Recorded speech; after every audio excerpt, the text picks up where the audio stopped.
Hello guys, इस episode में हम देखने वाले हैं कि जियान वापस अपने घर चीमा एम्पायर जाने वाला। तो चलिए शुरू करते हैं। तो जैसा कि हमने लास्ट ऑफिशियल एपिसोड में देखा कि जियान वापस फुल स्टार पवेलियन आ चुका था, जहां पर मास्टर उसे चीमा एम्पायर की कंडीशन के बारे में बताते हैं, जिसे सुनकर जियान वहां से तुरंत ही जाने लगता है। मगर मास्टर उसे बोलते हैं कि मैं एक वर्म होल को बना रहा हूँ जो कि सीधा नॉर्थ रीजन से कनेक्ट करेगा, इसलिए तुम थोड़े दिनों के लिए यहीं पर रुक जाओ। और मास्टर वर्म होल को क्रिएट कर लेते हैं। साथ ही जियान के लिए डाउ जूम के वॉरियर भी गैदर कर देते हैं। इसी वजह से जियान के हौसले काफी बुलंद हो जाते हैं और वो अपनी पूरी लाइनअप को लेकर निकल जाता है चीमा एम्पायर के लिए। और वहीं पे जो लोइन प्रोफाउंड सेक्ट था वो भी हमला करने के लिए यान अलायंस पर निकल चुका था। अब हमें एक नया ही सीन बताया जाता है, जहाँ पर हमें नॉर्थ रीजन का एक सुनसान एरिया बताया जाता है, जहाँ पे छोटे छोटे से पहाड़ होते हैं और चारों ओर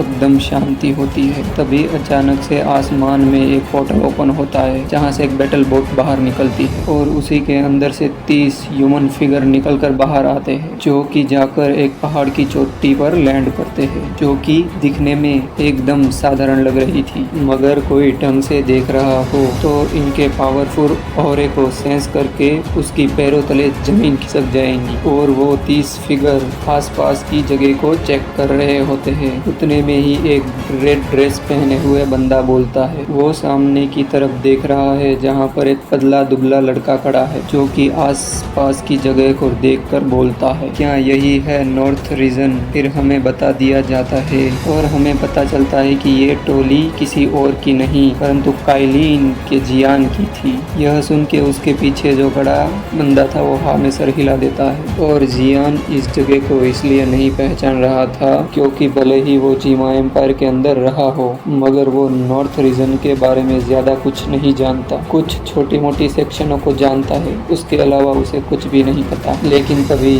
फुल स्टार पवेलियन का एल्डर आगे आता है और अपनी स्पेस स्टोरिंग से एक मैप को बाहर निकाल लेता है और अच्छे से अपनी लोकेशन को देखने लगता है और बोलता है, यंग मास्टर, अभी के लिए मास्टर ने हमें यहाँ पर नॉर्थ रीजन के वेस्ट डायरेक्शन में भेज दिया है, क्योंकि उन्हें एग्जैक्ट लोकेशन के बारे में पता नहीं था। इसी वजह से उन्होंने हमें थोड़े साइड में भेज दिया, जिससे हम कोई भी मुसीबत में ना पड़े। साथ ही उस एल्डर ने जो मैप का टुकड़ा पकड़ रखा था वो 2 कलर में डिवाइड, जिसमें से एक कलर येलो होता है, जो कि आधे से ज्यादा मैप के अंदर था, जो कि दर्शा रहा था लोइन प्रोफाउंड सेक्ट के एरिया को, जो कि उसने कब्जा लिया था नॉर्थ रीजन के अंदर। वहीं पर जो बचा हुआ एरिया था वो यान अलायंस का, जो कि अब दूसरे कलर में ड्रॉ था। तभी एल्डर जियान को बताता है, यंग मास्टर, अभी के लिए हम जिस एरिया में टेलीपोर्ट हुए हैं ये एरिया लोइन प्रोफाउंड सेक्ट के अंदर आता है, मगर अभी के लिए हमें डरने की कोई जरूरत नहीं है, क्योंकि इनके ज्यादातर वॉरियर यान अलायंस की बॉर्डर पर है। इसी वजह से यहाँ पर हम बिल्कुल सेफ है। इसी वजह से अगर हम लोग नॉर्थ वेस्ट डायरेक्शन के अंदर चलते हैं तो हम जल्द से यान अलायंस की बॉर्डर तक पहुंच जाएंगे। जिसे सुनकर जियान मैप को देखता है और हाँ में नोट कर देता है और उसे भी अभी के लिए इस बात की कोई टेंशन नहीं होती कि वो अभी के लिए लोइन प्रोफाउंड सेक्ट के एरिया के अंदर है, क्योंकि उसके ग्रुप में अभी के लिए 30 डाउ जूम लेवल के वॉरियर है। इसी वजह से अगर प्रोफाउंड लाइन सेक्ट की मेन लाइन फोर्स उसके सामने नहीं आ जाती या फिर होल ऑफ सोल नहीं आ जाते, तब तक किसी में भी इतना दम नहीं कि जियान की गैंग को टच भी कर सके। इसी वजह से उसे यान अलायंस की बॉर्डर तक पहुंचने में ज्यादा तकलीफ नहीं होगी। और जियान सबसे कहता है, अब हमें आगे की तरफ बढ़ना चाहिए। और यह रही बात सेक्शन की, तो हमें रास्ते में काफ़ी सारे लोग मिलेंगे, उनसे हमें करंट सिचुएशन की सारी माहिती मिल जाएगी। मगर आप सब लोग एक बात का ख्याल रखना, मैं जब तक आपको ऑर्डर ना दूं तब तक आप किसी पर भी हमला नहीं करेंगे। और साथ ही आप अपने ऑरे को जितना ज़्यादा सप्रेस कर सकते हैं उतना सप्रेस कर लीजिए। और इतना बोलते ही जियान आगे की तरफ शूट हो जाता है। ये देखकर जियान की टोली उसके पीछे पीछे जाने लगती है और उनका सफ़र बहुत ही स्मूथ चल रहा होता है, जबकि वो लोग प्रोफाउंड लाइन सेक्ट के एरिया के अंदर घूम रहे हैं। और उन्हें रास्ते में काफ़ी सारे लोइन प्रोफाउंड सेक्ट के वॉरियर मिले थे, मगर वो लोग एकदम कमज़ोर और तुच्छ होते हैं।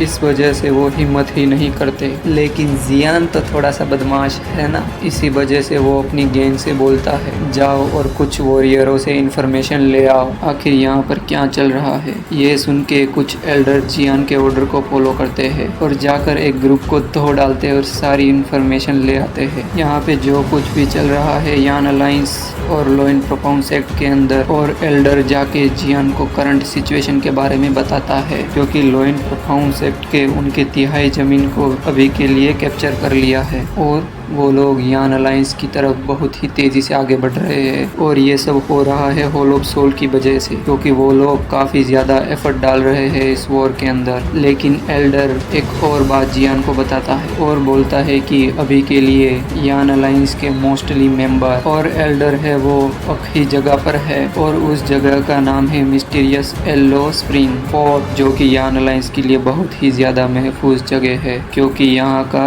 नेचुरल डिफेंस है वो काफी ज्यादा कमाल का। इसी वजह से यान अलायंस के पास वहाँ पे एक बहुत ही बड़ा एडवांटेज है। लेकिन अगर लॉ एंड प्रोफाउंड एक्ट उस फोर्ट को कैप्चर कर लेता है तो फिर यान अलायंस को अपनी टेरिटरी को प्रोटेक्ट करना काफी ज्यादा मुश्किल हो जाएगा। आगे उन्हें ऐसा डिफेंस कहीं पर भी नहीं मिलेगा और फिर उनके पास अब ही रास्ता बचेगा वापस जीमा एम्पायर भागने का, और जो उन्होंने इतने सालों तक मेहनत की वो सभी पानी में मिल जाएंगी, क्योंकि वो अपने सारे एरिया को हार जाएंगे। इसी वजह से यान अलायंस के पास जितने भी वॉरियर है वो सारे उसी पोर्ट के ऊपर है। लेकिन एक छोटी सी प्रॉब्लम है, क्योंकि जो लॉ एंड प्रोफाउंड एक्ट है वो अभी उसे कैप्चर करने के लिए वहाँ पर पहुँच चुका है, और उनकी अभी के लिए जो स्ट्रेंथ है वो किसी भी सेक्शन को तबाह करने के लिए काफ़ी है, क्योंकि उनका साथ होल ऑफ सोल दे रहा है। इसी वजह से उनकी दिन दुगनी तो रात 10 गुनी तरक्की हो रही है और वो